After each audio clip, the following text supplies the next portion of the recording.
Hindi church online की इस आराधना सभा में मैं आपका स्वागत करता हूं।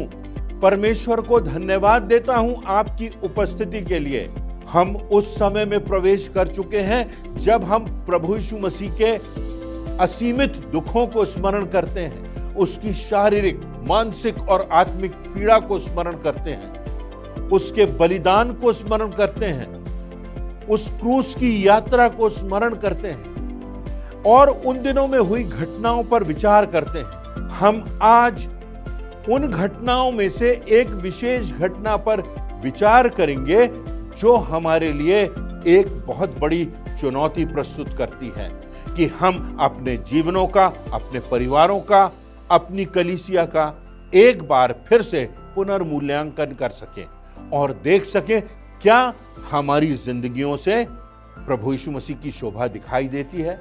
हमारे जीवनों में वो पवित्रता है जो परमेश्वर चाहता है, जिसके लिए प्रभु यीशु मसीह ने अपने आप को बलिदान कर दिया, अपना रक्त बहा दिया। आइए हम परमेश्वर के वचनों पर ध्यान देंगे, इस आराधना में प्रवेश करेंगे, उसकी उपासना करेंगे, उसकी महिमा के गीत गाएंगे, प्रार्थना के द्वारा उससे बातचीत करेंगे, अपनी भेंटों को चढ़ाएंगे, अपने हृदय को उसे समर्पित करेंगे और उसके साथ साथ उसके बलिदान को स्मरण करते हुए प्रभु की मेज में सम्मिलित होंगे। तो आइए हम इस आराधना में आगे बढ़ते हैं। परमेश्वर आप सबों को अपनी आशीषों से परिपूर्ण करे। आप सभी को जय मसीह की। आज के हिंदी चर्च ऑनलाइन आराधना में आप सभी का स्वागत है।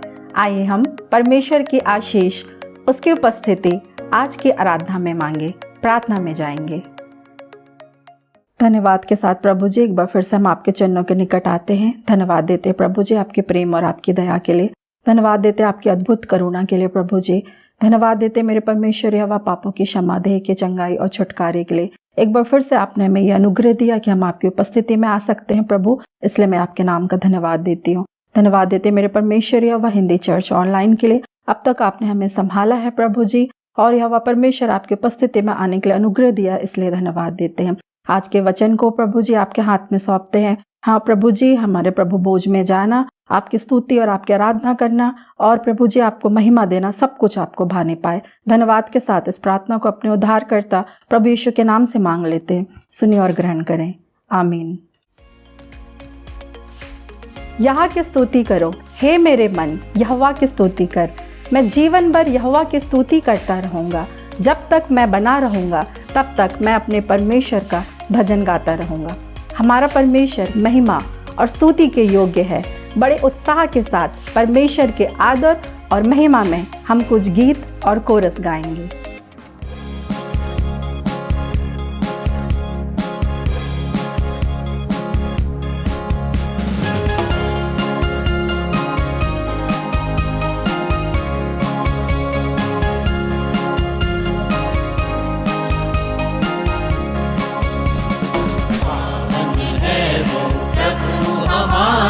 उसकी जय जयकार करो, कल का वो कल है न्यारा, उसकी जय जयकार करो। जय हो, जय हो, जय हो, जय हो, जय हो, जय हो। दीन दुखियों का है दाता, भटके हुओं को राह दिखाता। दीन दुखियों का है दाता, भटके हुओं को राह दिखाता। सीधे मार्ग में हमें चलाता, सीधे मार्ग में हमें चलाता। उसकी जय जयकार करो। जय हो, जय हो, जय हो, जय हो, जय हो, जय हो। प्रभु हमारा बड़ा महान, निर्बुद्धियों को देता ज्ञान। प्रभु हमारा बड़ा महान, निर्बुद्धियों को देता ज्ञान। पतितों का वो बचाता प्राण, पतितों का वो बचाता प्राण। जयकार करो। जय हो जय हो जय हो जय हो जय हो। प्रभु की महिमा अपरंपार, जग का वो है तारणहार। प्रभु की महिमा अपरंपार, जग का वो है तारणहार। मानो से अपना आधार, मानो से अपना आधार, उसकी जय जयकार करो। जय हो जय हो जय हो जय हो जय हो जय हो।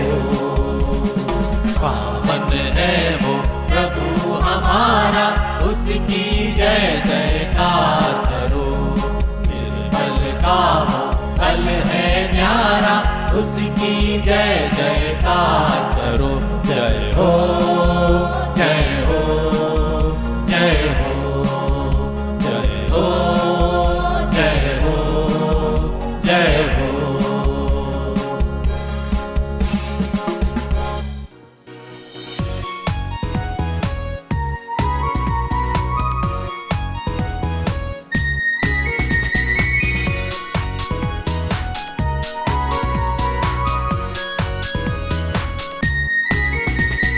तेरे लिए जिएंगे हम, तेरे लिए मरेंगे हम। तेरे लिए जिएंगे हम, तेरे लिए मरेंगे हम। तू है जहाँ का सच्चा खुदा, सबके दिलों में तू रहता सदा। तू है जहाँ का सच्चा खुदा, सबके दिलों में तू रहता सदा। तेरे ही नाम को गाएंगे हम, तेरे लिए जिएंगे हम, तेरे लिए मरेंगे हम। तेरे लिए जिएंगे हम, तेरे लिए मरेंगे हम।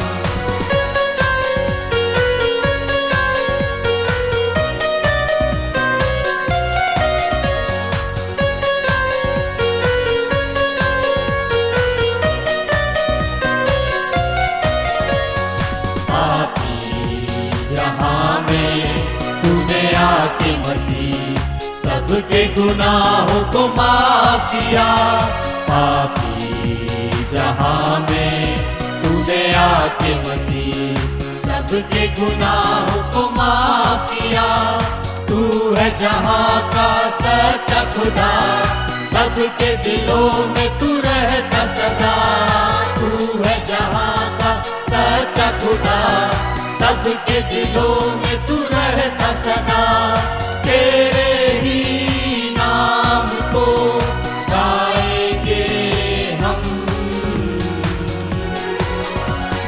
तेरे लिए जिएंगे हम, तेरे लिए मरेंगे हम। तेरे लिए जिएंगे हम, तेरे लिए मरेंगे हम।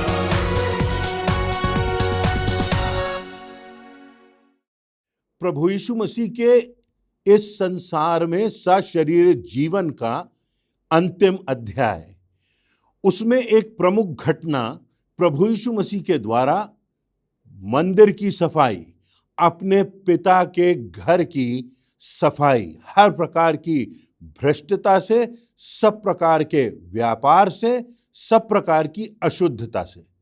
प्रभु यीशु मसीह को बेहद लगाव था परमेश्वर के मंदिर से। बाल्यकाल से ही प्रभु यीशु मसीह का संबंध था परमेश्वर के मंदिर से। उसके माता पिता जन्म के बाद उसका अर्पण करते हैं परमेश्वर के मंदिर में। जब वह 12 वर्ष का था तब मंदिर में पाया गया और कहता है, क्या तुम नहीं जानते कि मुझे अपने पिता के मंदिर में होना आवश्यक है? उसे लगाव था परमेश्वर के मंदिर से, उसे प्रेम था परमेश्वर के मंदिर से, उसका समर्पण था परमेश्वर के मंदिर के प्रति। यीशु के साथ शरीर इस संसार में जीवन के अंतिम भाग में उसके द्वारा मंदिर में जाकर वहां पर सफाई का वर्णन किया गया है। जो कुछ मंदिर के परिसर में घट रहा था उससे उसे बेहद पीड़ा हुई। पिता के घर को व्यापार का केंद्र बना लिया था लोगों ने। इस पर प्रभु को क्रोध आता है। प्रभु यीशु मसीह के क्रोध का वर्णन मात्र 3 घटनाओं में मिलता है। एक संदर्भ जब सप्त के दिन आराधनालय में एक सूखे हाथ वाले मनुष्य की चंगाई के समय उसने शास्त्रियों और फरीसियों के हृदय के कपट को जानकर उन्हें क्रोध भरी दृष्टि से देखा था, जिसका विवरण मरकुस रचित सुसमाचार उसके 3 अध्याय की 5वीं आयत में पाया जाता है। दूसरा अवसर जब लोग बच्चों को उसके पास आने लगे कि वह उन्हें आशीष दे, परंतु चेलों ने उन्हें डांटकर यीशु के पास आने से उन्हें मना कर दिया। तब यीशु चेलों पर क्रोधित हुआ और उसने कहा, बच्चों को मेरे पास आने दो, जिसका वर्णन मरकुस रचित सुसमाचार उसके 10वें अध्याय की 14वीं आयत में पाया जाता है। तीसरी घटना में ऐसा प्रतीत होता है मानो यीशु मसीह सबसे अधिक क्रोधित हुआ, जबकि उसने देखा कि उसके पिता के घर को, मंदिर को, जो प्रार्थना का घर था, उसे लोगों ने डाकुओं की खोह बना रखा था। इसका विवरण मरकुस रचित सुसमाचार उसके 3 अध्याय की 15वीं से 17वीं आयत में पाया जाता है। इस घटना में यीशु ने बल प्रयोग कर मंदिर के लेन देन करने वालों को बाहर निकाला तथा सर्राफों की मेजें और कबूतर बेचने वालों की चौकियों को उलट दिया। यह घटना यीशु के क्रूस पर चढ़ाए जाने के पूर्व उस दिन घटी जब उसने गधी के बच्चे पर सवार होकर यरूशलेम में प्रवेश किया। भीड़ उसके पीछे पीछे थी। उसके यश घोष के नारों से आकाश गुंजित था। लोग उसकी दीवानगी में अपने वस्त्रों और खजूर की डालियों को उसके मार्ग में बिछा रहे थे, किंतु अधिकार, पद, प्रतिष्ठा, महिमा, स्तुति का वातावरण भी उसे प्रभावित नहीं कर सका। बचपन से वह अपने पिता के घर के प्रति समर्पित था और आज भी जब उसके सामने क्रूस है तब भी उसे वही धुन है। यीशु, जिसने हमेशा अपने जीवन एवं व्यवहार से परमेश्वर का प्रेम, दया, क्षमा एवं अभूतपूर्व धीरज प्रकट किया था, आज जब मंदिर की पवित्रता पर आंच आई और जब मंदिर की गरिमा धूमिल होती दिखाई दी, तब यीशु खामोश नहीं रह सका।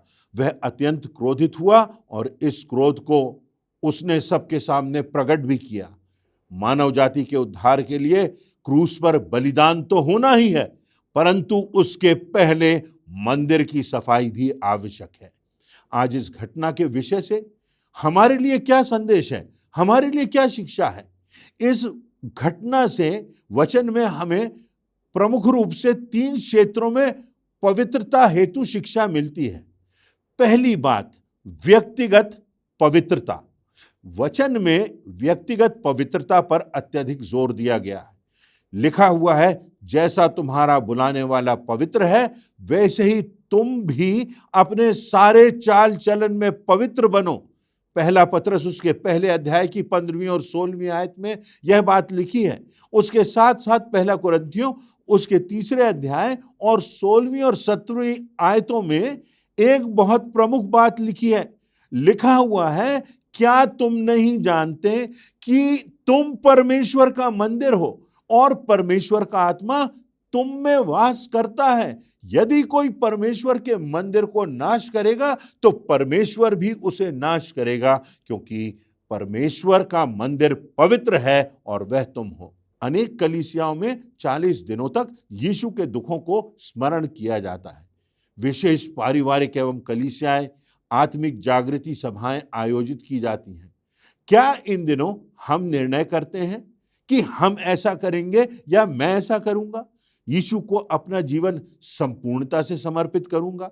मैं प्रतिदिन प्रार्थना, वचन के अध्ययन एवं आज्ञाकारिता के जीवन के द्वारा उससे एक मजबूत व्यक्तिगत संबंध स्थापित करूंगा। मेरे जीवन में कोई ऐसी बात नहीं होगी जहां प्रभु यीशु मसीह का अनादर हो। मैं ऐसे कार्य नहीं करूंगा जिससे यीशु का नाम कलंकित हो। हम कोई ऐसे अभद्र, अश्लील मजाक, अपशब्द एवं कटुवाणी का उपयोग नहीं करेंगे जिससे किसी को ठोकर लगे। हम अपनी समस्त दुर्भावनाओं को त्याग कर अपने विश्वासी भाई बहनों के साथ आपसी सद्भाव एवं मेल मिलाप के साथ रहेंगे। देखने, सुनने अथवा खान पान द्वारा हम ऐसी कोई भी वस्तु ग्रहण नहीं करेंगे जिससे हमारी देह और आत्मा कलुषित हो जाए। हम अपने मंदिरों को, जिसमें परमेश्वर का निवास है, साफ, सुरक्षित, स्वस्थ और पवित्र रखेंगे। परमेश्वर ने अपनी प्रजा को स्पष्ट निर्देश दिए थे कि तुम ना जादू टोना करना, ना शकुन विचारना। इसका कारण भी हम गिनती की पुस्तक उसके 23वें अध्याय 23 में पाते हैं, क्योंकि याकूब के विरुद्ध कोई अपशकुन नहीं होता, ना ही इस्राएल के विरुद्ध कोई शगुन विद्या लागू होती है। लय व्यवस्था 20:27 में लिखा है, यदि कोई पुरुष या स्त्री ओझाई एवं भूत की साधना करे तो वह निश्चय मार डाला जाएगा। ऐसों का पथरवाह किया जाए, उसका खून उन्हीं के सिर पर पड़ेगा। ये बातें व्यवस्था में, पुराने नियम में लिखी हुई हैं। लय व्यवस्था 19:31 में लिखा है, ओझाओं और भूत सिद्धि वालों की ओर ना फिरना और ऐसों की खोज करके उनके कारण अशुद्ध ना होना। मैं तुम्हारा परमेश्वर यहोवा हूं। वो यहोवा है जिसने सृष्टि की सर्जना की है। वो यहोवा है जो सर्वज्ञानी, सर्वव्यापक और सर्वशक्तिमान है। कितनी बार यह बात सुनने को और देखने को मिलती है कि मसीह कहलाने वाले लोग इन सब शैतानी क्रियाकलापों में संलग्न रहते हैं। व्यवस्था विवरण उसके 4 अध्याय की 5वीं आयत में लिखा है, यहां तक कि कोई स्त्री पुरुष का पहरावा ना पहने, ना कोई पुरुष स्त्री का पहरावा पहने, क्योंकि ऐसे कामों के सब करने वाले तेरे परमेश्वर यहोवा की दृष्टि में घृणित हैं। अर्थात हमको अपने पहरावे से भी मसीह की गरिमा प्रकट करना है। बच्चों को काला टीका लगाना, बुरी नजर से बचाने के लिए कुछ क्रियाकलाप करना, ये सारी बातें गलत हैं। ये सारी बातें वचन के विरोध में हैं। ऐसा हमें कदापि नहीं करना है, क्योंकि हमारा विश्वास सामर्थी परमेश्वर पर है, प्रभु यीशु मसीह पर है और उसके सच्चे अटल वचन पर है, उसकी प्रतिज्ञाओं पर है। जब परमेश्वर का निवास हमारी जिंदगी में है, हमारे जीवनों में है, तो इस प्रकार बुरी नजर, काले टीके, टोने टोटके, इन सब बातों से हमें बचना है। अपशब्दों के प्रयोग से भी स्वयं को अपवित्र करने से बचना है।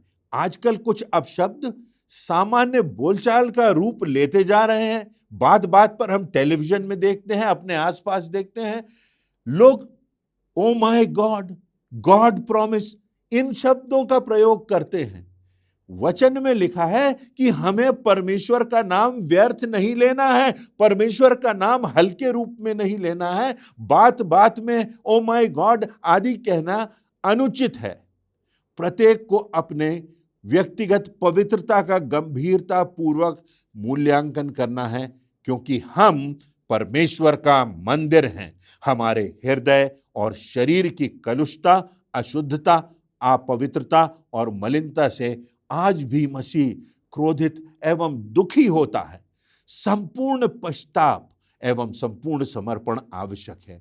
इन्हीं बातों के द्वारा मंदिर की सफाई, हमारे शारीरिक जीवन की सफाई संभव है। दूसरी बात, पारिवारिक पवित्रता। वचन में स्पष्ट निर्देश है कि विश्वासी लोगों को परिवारों से मसीह की गवाही देना चाहिए। घर परिवार परमेश्वर की आराधना का पवित्र स्थान होना चाहिए। ध्यान दीजिए कि हमारा निवास स्थान, हमारा घर भी परमेश्वर की आराधना का स्थान है। इसलिए हमारे परिवार में, हमारे घर में किसी भी प्रकार की नशीली वस्तुएं, अश्लील साहित्य, अश्लील मूवीज, अन्याय से अर्जित धन, अनैतिकता, अभद्र वाणी अथवा व्यवहार आदि पूर्णतः वर्जित होना चाहिए। व्यवस्था विवरण के 7वें अध्याय की 26वीं आयत में परमेश्वर का आदेश है, तू किसी घृणित वस्तु को अपने घर में ना लाना, नहीं तो तू भी उसके समान नष्ट हो जाने की वस्तु ठहरेगा। उसे सत्यानाश की वस्तु जानकर उससे घृणा करना और उसे कदापि ना चाहना, क्योंकि वह अशुद्ध वस्तु है। मसीही माता पिताओं के लिए, बुजुर्गों के लिए वचन में निर्देश है कि उन्हें अपने जीवनों में परमेश्वर को सर्व प्रमुख स्थान देना है, उसकी आज्ञाओं के अनुसार अनुसरण करना है, आचरण करना है। बच्चों के सामने अपने वार्तालाप और अपनी प्रतिक्रियाओं के द्वारा आदर्श उदाहरण रखना है। प्रभु यीशु मसीह की शोभा हमारी जिंदगियों से दिखाई देना है। बच्चों में ईश्वरीय मूल्यों को गहराई से रोपित करना है। उन्हें ईश्वरीय मापदंडों एवं सीमाओं का स्पष्ट ज्ञान कराना है। ये माता पिताओं की, परिवार के बुजुर्गों की जिम्मेदारी है। व्यवस्था विवरण उसका 6वां अध्याय 4 आयत से 9 आयतों में लिखा है, हे इस्राएल सुन, यहोवा हमारा परमेश्वर है, यहोवा एक ही है। तू अपने परमेश्वर यहोवा से अपने सारे मन, अपने सारे जीव और सारी शक्ति के साथ प्रेम रखना। और ये आज्ञाएं जो मैं आज तुझको सुनाता हूं, ये तेरे मन में बसी रहें और तू इन्हें अपने बाल बच्चों को समझा कर सिखाया करना। और घर में बैठे, मार्ग पर चलते, लेटते उठते इनकी चर्चा किया करना और इन्हें अपने हाथ पर चिन्हानी करके बांधना। ये तेरी आंखों के बीच टीके का काम दे और इन्हें अपने अपने घर के चौखट की बाजुओं और अपने फाटकों पर लिखना। हमें अपने अपने परिवारों का मूल्यांकन करना है। कौन सी घृणित और शापित क्रिया कलाप हमारे परिवारों को कलंकित कर रहे हैं? हमारे परिवारों का कैसा वातावरण है? क्या जब कोई हमारे घर में प्रवेश करता है तो घर की चौखटों और दीवारों में, घर के वातावरण एवं हमारी शब्दावली से यह प्रकट होता है कि हम परमेश्वर को मानने वाले लोग हैं? क्या हमारे बच्चे हमारे जीवनों को देखकर यह सीख रहे हैं कि परमेश्वर का हमारे जीवनों में सर्वप्रथम स्थान है? पद, पैसा, रुचि, संगति या कोई भी अन्य वस्तु हमारे लिए प्राथमिक कदापि नहीं होना चाहिए। परमेश्वर से प्रिय नहीं होना चाहिए। परमेश्वर हमारे परिवार में प्रथम स्थान चाहता है। हमें अपने परिवार में पवित्रता बनाए रखना है, इसका बेहद ध्यान रखना है। तीसरी और अंतिम बात, कलीसियाई पवित्रता। कलीसियाई पवित्रता के संबंध में वचन में स्पष्ट निर्देश मिलते हैं, जिनकी अवमानना के द्वारा कलीसियाई पवित्रता असंभव है। 1 कुरिन्थियों उसके 5वें अध्याय की 11वीं से 13वीं आयतों में लिखा हुआ है, मेरा कहना है, यदि कोई भाई कहलाकर व्यभिचारी या लोभी या सृष्टिकर्ता के बदले सृष्टि की उपासना करने वाले लोग या गाली देने वाले या पियक्कड़ या अंधेर करने वाला हो, तो उसकी संगति मत करना, वरन ऐसे मनुष्य के साथ भोजन भी ना करना। क्या तुम भीतर वालों का न्याय नहीं करते? परंतु बाहर वालों का न्याय परमेश्वर करता है। इसलिए उस कुकर्मी को अपने बीच में से निकाल दो। अर्थात कलीसिया के प्रत्येक सदस्य को स्वयं को इन बुराइयों से बचाना अनिवार्य है और इनके प्रति संवेदनशील बने रहना अनिवार्य है। मत्ती 16 उसकी 6वीं और 12वीं आयतों में लिखा है, यीशु ने उनसे कहा, देखो फरीसियों और सदूकियों के खमीर से चौकस रहना। तब उनकी समझ में आया कि उसने रोटी के खमीर से नहीं, पर फरीसियों और सदूकियों की शिक्षा से सावधान रहने को कहा था। अर्थात हमको अपनी कलीसियाओं को सब प्रकार के झूठे शिक्षकों और उनकी झूठी शिक्षाओं से बचाना है। यह हर एक विश्वासी की जिम्मेदारी है। कलीसिया का अर्थ होता है विश्वासियों का समूह, मसीह की देह। क्या कलीसिया की एकता, सहभागिता एवं क्रियाकलापों से यीशु मसीह की गवाही होती है? इसके लिए आवश्यक है कि कलीसिया के झगड़े एवं विवादों का समाधान कलीसिया में ही हो सके, कलीसिया के प्राचीनों के बीच हो सके। कलीसियाई पवित्रता को बरकरार रखने के लिए सशक्त और कलीसियाई अनुशासन की आवश्यकता है। इस संदर्भ में 1 कुरिन्थियों और उसके 6वें अध्याय में हमको शिक्षा दी गई है। यह अनुशासन पूर्वाग्रहों से, दुर्भावनाओं से, स्वार्थों से, बिल्कुल अछूता होना चाहिए। इसका आधार प्रेम और वचन की आज्ञाकारिता होना चाहिए।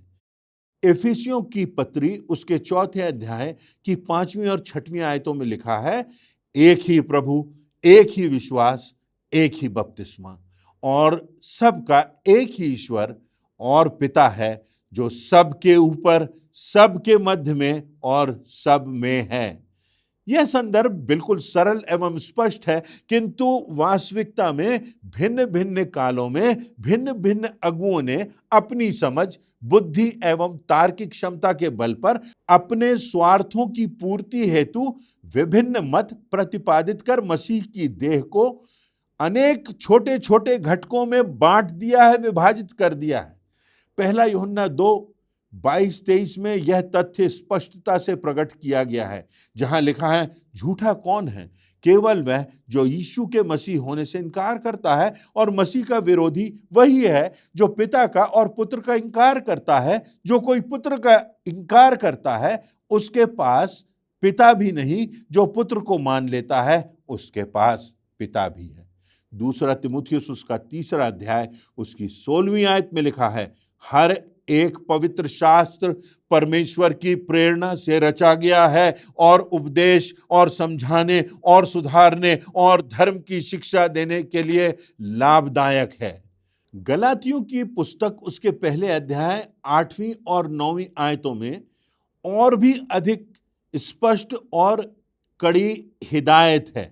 लिखा हुआ है, पौलुस प्रेरित लिख रहा है, परमेश्वर की ओर से पवित्र आत्मा की अगुवाई में यह वचन लिखा हुआ है, परंतु यदि हम या स्वर्ग से कोई दूत भी उस समाचार को छोड़ जो हमने तुमको सुनाया है, कोई और सुसमाचार तुम्हें सुनाए, तो शापित हो।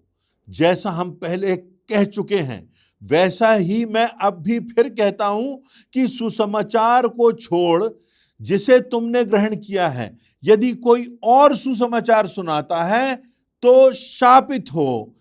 क्या मैं मनुष्यों को मानता हूं या परमेश्वर को? क्या मैं मनुष्यों को प्रसन्न करना चाहता हूं? कलीसियाई पवित्रता के लिए आवश्यक है कि हम ऐसे भरमाने वाले झूठे शिक्षकों एवं दोहरी जीवन शैली वाले तथाकथित अगुओं से सावधान रहें, सतर्क रहें। हम ऐसे झूठे शिक्षकों और उनकी झूठी शिक्षाओं को कलीसिया से दूर रखें, अपने परिवारों से दूर रखें, अपनी जिंदगियों से दूर रखें। हम अपनी कलीसिया की एकता एवं पवित्रता की रक्षा करें और अपने मंदिरों को बिल्कुल साफ, सुरक्षित, स्वस्थ, मजबूत और पवित्र रखें। हम परमेश्वर की जीवित पत्रियां और जीवित गवाह हैं। आज अवसर है कि हम अपने व्यक्तिगत जीवन, पारिवारिक जीवन एवं कलीसियाई जीवन पर ध्यान दें और गंभीरतापूर्वक निरीक्षण करें। हम आज ही अपनी प्रत्येक बुराई को प्रभु यीशु मसीह के क्रूस के तले छोड़ दें। नए जीवन की सी चाल चलने का प्रण करें। अपने मंदिरों को, जो हमारे शरीर हैं, जिसमें परमेश्वर का निवास है, उस परमेश्वर की गवाही और उसकी महिमा के लिए उसके हाथों में जीवित, पवित्र और भावता हुआ बलिदान करके समर्पित करें। प्रभु यीशु मसीह के सामने इस समय में क्रूस था। वो जानता था कि उसको असीमित मानसिक, शारीरिक और आत्मिक यंत्रणा से गुजरना था, परंतु अपने पिता के घर की पवित्रता उसके लिए प्रमुख थी, प्राथमिक थी। हमारा परमेश्वर आज हमारे हृदयों में निवास करता है। हमारी देह पवित्र आत्मा का मंदिर है। हमारे परिवार, हमारी कलीसिया में यह पवित्रता बनी हुई है या नहीं?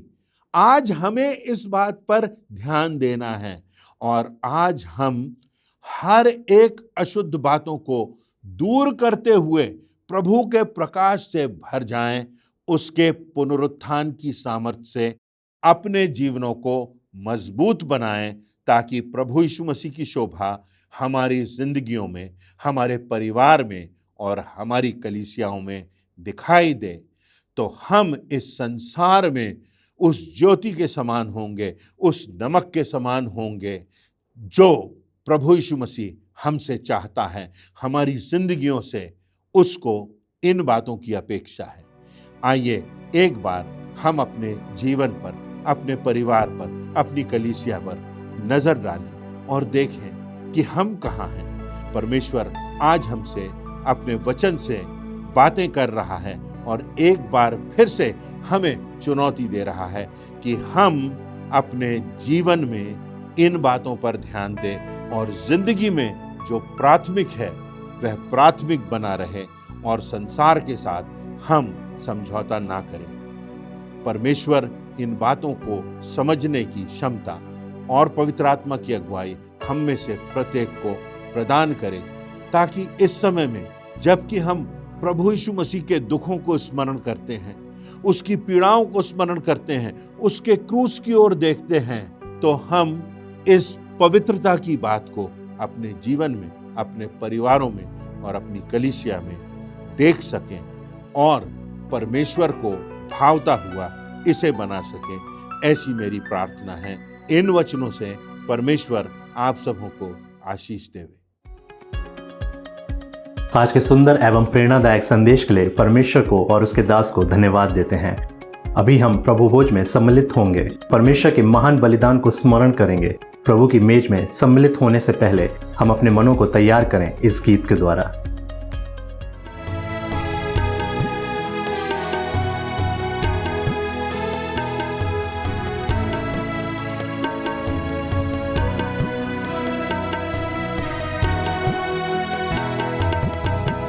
उसके पास तू मुझे ला, यीशु प्यारे त्राता, पापी वहाँ सोते से उसमें मुक्ति पाता। क्रूस की मैं नेक बड़ाई करूँगा, जब तक मैं आनंदित हूँ, आना पहुँचूँगा। प्रभु यीशु मसीह जिस रात वह पकड़वाया गया, उसने रोटी ली और धन्यवाद देते हुए तोड़ी और अपने चेलों को देकर कहा, लो खाओ, यह मेरी देह है। इसी रीति से उसने ब्यारी के पीछे कटोरा भी लिया और चेलों से कहा, यह मेरा वह लहू है जो बहुतों के पाप मोचन के लिए बहाया जाता है। तो जब कभी भी तुम आपस में मिलो तो मेरे स्मरण के लिए ऐसा ही किया करो। आइए हम इस विधि पर परमेश्वर की आशीष मांगें। हमारे जीवित दयालु प्रेमी पिता परमेश्वर, एक बार फिर बड़ी दीनता और नम्रता के साथ आपके चरणों के नजदीक आते हैं। पिता परमेश्वर, धन्यवाद देते हैं आपके उस प्रेम के लिए जिसके कारण पिता परमेश्वर आपने अपने बेटे, हमारे उद्धारकर्ता प्रभु यीशु मसीह को इस संसार में भेज दिया। उसके बलिदान होने के कारण और उसके जी उठने के कारण हमें अनंत की आशा मिली है। सो हम पिता परमेश्वर इस मेज पर आपकी आशीष चाहते हैं और जितने पिता परमेश्वर इसे ग्रहण करते हैं सबों पर आपकी आशीष चाहते हैं। हर बात में धन्यवाद देते हुए बिनती मसीह यीशु के नाम से मांगते हैं, आमीन। आइए, प्रभु की मेज तैयार है। हम सभी अपने अपने विश्वास के अनुसार इसमें सहभागी हों।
परमेश्वर की उपस्थिति का अनुभव करते हुए हम अपने स्थानों पर खड़े हो जाए और अंतिम प्रार्थना में जाएंगे।